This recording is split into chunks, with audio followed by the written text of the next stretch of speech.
था। सलावत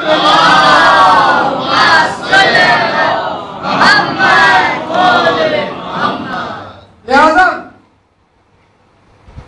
अमानत की बात आई। अब रसूल के बाद इस अमानत में खयानत हुई, लेकिन फिर हकीकत की तरफ ये अमानत वापस आई।